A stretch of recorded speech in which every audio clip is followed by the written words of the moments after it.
really important.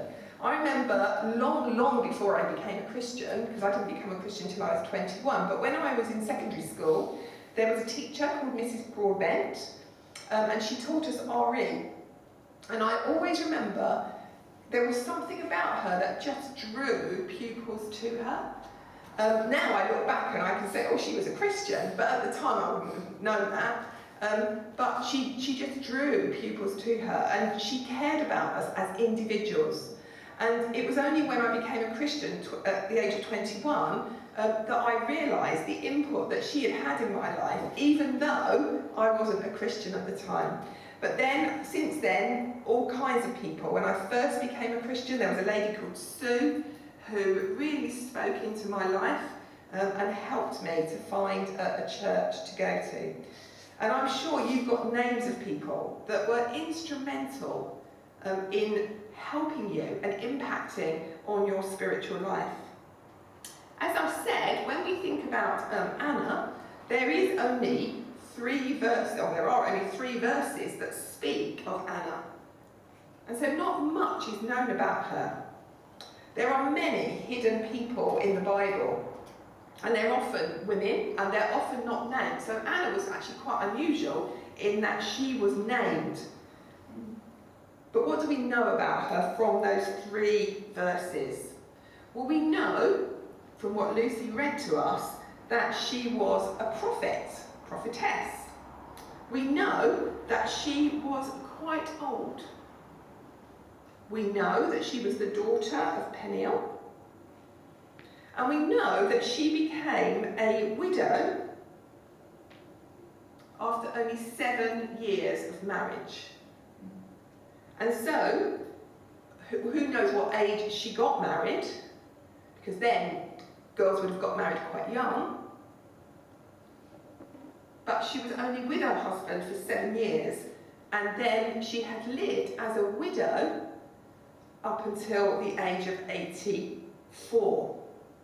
So she's now an older person, but I get the impression from what we read that she was actually quite young at heart.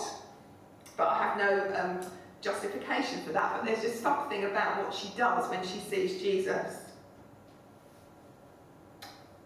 So what's the first point then? The first point about Anna is that she had obviously endured through life's challenges. She had had to face the death of her husband, which in those days was much more than perhaps it would be today, because all of the security would have gone for her. In the culture there, it would have been a big issue for a woman to lose her husband. She was probably quite poor, because there was no benefit system there was no pension system, so she wouldn't have had someone supporting her. In that time, women were highly dependent on their husbands or on their brothers if they were unmarried. But we see Anna here endure without a husband for all those years, and that shouldn't be taken lightly. And it's interesting because we're told that she spent all her time in the temple worshipping, it says night and day, fasting and praying. She was clearly a really godly person. We don't know, but she doesn't give the impression that she was begging God to give her a new husband, nor do we get the impression that she was blaming God for her short marriage and what had come upon her. Despite experiencing one of life's greatest challenges, the death of a spouse, she goes on to live a long and productive life. And when I was reading this, I thought, do you know, it's so easy, isn't it, to blame God for the circumstances that we're in, for the situations we're in. So easy to do that. But it doesn't appear that Anna did that. She decided to take a different tack, and through the rest of her life, she decided that she was going to remain committed to serving God, to worship him and praise him. So I think the first lesson I would take is from Anna is there is a way through life's challenges. I don't know what challenges you are facing in your life today, because I don't know you that well. But in the midst of them, we often can't see how we can get through it. 2 years ago, on Boxing Day, my mum had a stroke.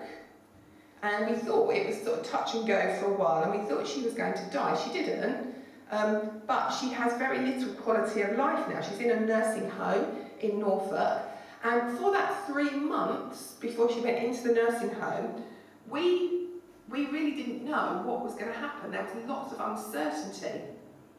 And we had to sort out, because it was all very sudden, we had to sort out her finances and all kinds of things. Then we had to look for a nursing home. And it's really, I found that really quite stressful. It's easy in those situations to think, how are we going to get through this? Not seeing a way through our circumstances or our situation can cause us to be anxious, and possibly, for some, lead them to lose their faith in the God, because they blame God for it. We didn't do that as a family at all. But Anna shows us that we don't have to fear, and that we can not only endure through life's challenges, but we can actually thrive through the experience. Think about the last challenge that you got through. Didn't it seem at the time like all was lost while you were going through it? But I can guarantee that you have 100% success rate of getting through life's challenges, because you wouldn't be sitting here if you didn't. You've got 100% success rate in getting through life's challenges so far. So if you're currently facing a life challenge, know that you can get through it. Before you face the next challenge, remember, you can get to the other side of it. If Anna endured, then so can you and I. In Matthew 6:27, it says, "Can any one of you, by worrying, add a single hour to your life?" We can't, but it's the thing that we go to first, isn't it? We go to that sense of anxiety and worry. It's almost like it's natural. But I've also been around Christians who don't go there, and there's just something about them. There's a peace about them through really difficult challenges. I had a student at Moorland who had to face one difficult challenge after another. And I have to say, when it got to the 6th really serious challenge in her life, I just thought, how on earth is this woman coping with this? But she was, and I said to her, I cannot understand how you are still smiling. And she said, it's one day at a time, and it's trusting God one day at a time. And I haven't had the challenges that she has had in my whole life. I haven't had the serious challenges that she has had in her life. But she's still trusting God, she's still believing. And it seems to me that's what Anna was doing in this passage that we're reading. So the first thing to take away from you, for you tonight, is that Anna endured. There is a way through life's challenges. Secondly, we read that Anna was consistent. So the next life lesson from Anna is that she did and carried on doing the same thing. she carried on being in the temple, she carried on worshipping night and day, she carried on fasting and praying. It says in Luke 2:37, she never left the temple, but worshipped night and day, fasting and praying. In Anna's case, she consistently served God, and it became one of the things that we know her for today. Like her, we should not only be consistent in serving God, but in every area of our lives. So the thing to take away today is you will be known for what you consistently do. How many times have you heard people say, oh, well, they get upset very quickly? People remember you for what you consistently do. I used to run a Crusader group in Bransgore, and at Bransgore Community Church, we used to take the young people, they were all unchurched young people, and we used to take them along to the church once a month on the Sunday morning. And it was really interesting. The Crusader group met on a Thursday evening each week, and then we would take them along to church, because it was really quite foreign for some of these young people. And there was a man called John, who at the church, he was a church member, and he always stood at the door welcoming people. So everybody knew him. And when I used to ask the young people after we'd been to a service, what bit did you really like? And without doubt, they always said, we liked John at the door, saying hello to us. He also gave them a sweet, which helped as well, I think. But they remembered John. He consistently did the same thing, and he had been doing it for years and years and years. One reason that we should be consistent is because it will be what we are known for. Anna's consistency in serving God in the temple is what she was known for. So much so that it's included in the only 3 short verses of the Bible that speak of her. If the people who know you were to write 3 sentences to summarise your life, I wonder what they would say. Chances are it will be the things that stand out to them of what you do consistently. Everyone loves consistency. Being consistent means you can be depended upon.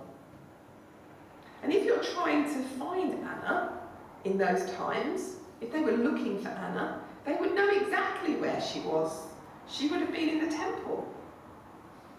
And if she said to you at that time that she would pray for you, there would be no doubt in your mind that that is what she would do, because she was consistent. And just like you love and depend on consistency in your life, I wonder how many of you have a routine when you get up in the morning and you do the same thing every morning. I wonder how many of you go to the same cafes because you don't really like change. I think that's why so many people have struggled with the whole COVID, because it's completely taken us out of our routines. People love and depend on consistent people. In addition to people, God desires consistency from us. In Revelation, where John's vision is there, and there are the letters to the churches, there is one in Revelation 3:15 that talks about the church at Laodicea. And the message is, I know your deeds, that you are neither cold nor hot. I wish you were either one or the other, it says. So they're neither cold, they're neither hot. We need some consistency here. Be one or the other at least, and be consistent in that. So like Anna was consistent, we are to strive to be consistent. Thousands of years later, we remember her because she did the same thing. She was there, she could be relied upon. And then thirdly, Anna, we read from verse 38, coming up to them at that very moment, she gave thanks to God and spoke about the child to all who were looking forward to the redemption of Jerusalem. The final lesson from Anna that we'll look at and share together is, how do we share with other people? Often we learn things that might make a big difference in our lives, but we neglect to share them with others. In the same way, we appreciate someone teaching us certain truths, but do we do that with other people? According to Luke 2:38, Anna, upon discovering the Messiah, not only gave thanks to God, but spoke about the child to all who were looking forward to the redemption of Jerusalem. So let's be careful that we don't take what we know for granted. One of the reasons we fail to share what we learn with others is that we take our newfound knowledge for granted. We often assume that if we know something, then surely others know that too. But it's not, I know I do this myself. I often say, well, it's not rocket science, surely they know. After I've done a lecture and students are quite stunned by, well, I never saw that, and I'm thinking, but that's not rocket science. And then I have to think to myself, surely they already know that, but they clearly didn't. Now, obviously, we don't want to go round being kind of patronising to people, so don't assume people know. I was speaking to someone the other day, and they said that they had gone to church from the age of 5 all the way through their school years, and it wasn't until they were 19 that someone actually told them the gospel. Now, whether the church that this person attended had assumed that she already knew the gospel, but she said it was only when she got to the age of 19 that someone actually told her the gospel. So even if we have to start off by saying, you may already know this, but we should do our best to share the things that make a difference in our lives, so that it can make a difference in the lives of others too. And it's interesting that Anna didn't share with all and sundry. It's very clear here. It says that she shared to all who were looking forward to the redemption of Jerusalem. She shared what she had learned about Jesus only with those who were looking for him. Those who were interested. And as you probably know, it's a big difference when you talk to someone interested in a subject versus someone that isn't. For similar reasons, Jesus spoke publicly in parables, but gave the explanations to his disciples because they were interested in it. And also, in sending his disciples out, Jesus told them, if anyone will not welcome you or listen to your words, leave that home or town and shake the dust off your feet. That's in Matthew 10:14. So we need to share, but we need to do it in an appropriate way. We need to do it so that it's not going to be cast around, that people are really not even interested. So save yourself the pain of sharing what you know with those who aren't interested. It may be the same reason that Anna only shared the news with just those who were looking to what was to come. We've got a man at Iford, and he always talks about whenever he goes into a new place, he looks for the people of peace in that place. Our minister, Davinia, she has her lunch outside of Iford. I don't know if you know it, but just there's a road, and then it's the bank of the river, and there are some seats there. benches, and she often will sit there and have her lunch. And she talks to the people around her. And it's just amazing the conversations that she has had with people who are really interested in what she does, what the church does. And she has had opportunity to invite people to church, to our men's breakfast and various other things. In fact, one of them even sent a message on our Facebook page to say they had met a lady outside sitting on the bench from the church, and they really wanted to ask her some questions. Could we tell him who she was? Someone who was interested. So although this story of Anna isn't very long, it contains some life lessons. From Anna we can learn how to endure through life, that we can endure through life's challenges, that we can be consistent, and we can share what we learn. So I want us to just close our eyes now, and I want us to think about, just reflect really on what I've said this evening. And then we're going to sing a song. So my question to you, as you think this through between you and God, is what challenges are you facing today? Bring them to God in the quietness now.